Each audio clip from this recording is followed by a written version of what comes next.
World Mental Health Day.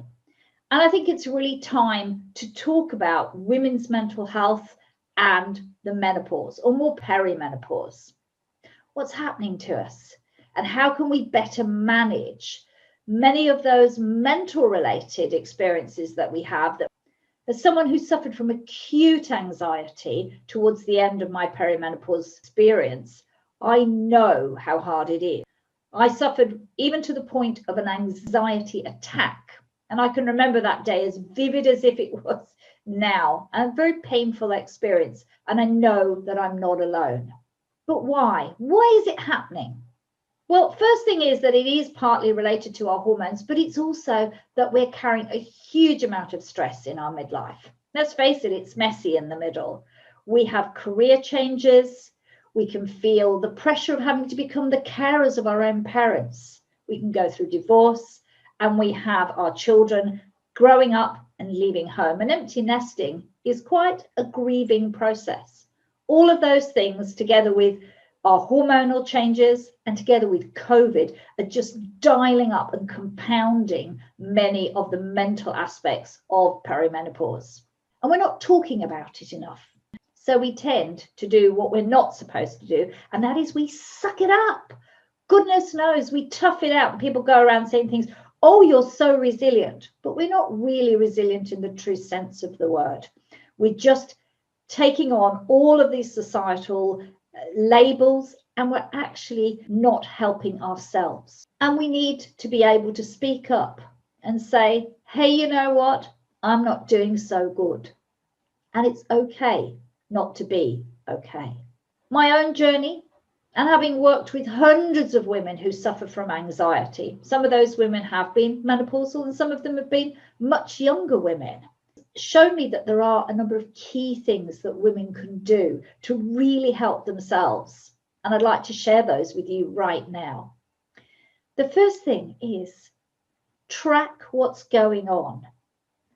You know, if you rock up to your physician, lovely as that person might be, and say, kind of vaguely say things, we don't get help. And women often feel dismissed by their practitioners because we have 7 minutes consult time, because a lot of doctors don't have any real training in perimenopause. Even some obviously gynae people don't.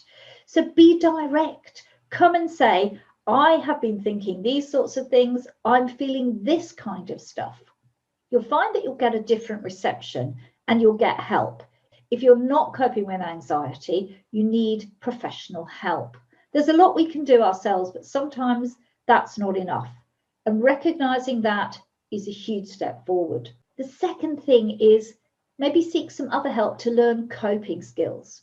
I'm a certified mindfulness practitioner, and I can tell you that mindfulness, cognitive behavioral therapy and its derivatives, or hypnotherapy, is huge in learning to have the ability quite often to recognize when we feel anxious, when we feel that panic attack coming on, when we feel low, learning to look at our thoughts and to question whether they're real or not. Then we're on the road to being able to manage and to be able to live each day a lot better.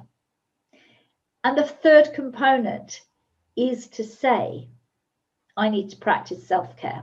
Self-care has lots of dimensions, but I would say to you, it's not about massages and chocolate, much as I love those things. It really is about setting up boundaries. Say no to people in a nice way, in a compassionate way, but setting up what you have the ability to cope with when your moods are not letting you, when your mental state's not letting you do the things you want to do, or the things that other people are demanding of you. The second thing is learn to say a very important sentence, and it was one that I needed to learn to say. And you know what that is? I need your support. Often we don't say that till we're at breaking point, and then we scream at a loved one, you never take out the rubbish, you never help me. Yeah, have you used those things? Have we said those things? I'm sure you have, because I know that I did too. But when we use words like, I need you to help me, I'd like some support from you, everybody understands that, because everybody needs support at some time. So learn to say those words. I need your help. We'd be amazed at how much others want to step up and support us.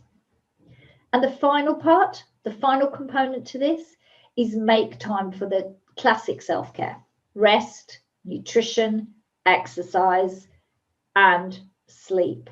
All of those can be quite struggle. You might need support and help to get there, but that creates a good, strong foundation. You don't have to do this alone. You give yourself the permission because it's important for you and it's important for the ones that you love and care for. World Mental Health Day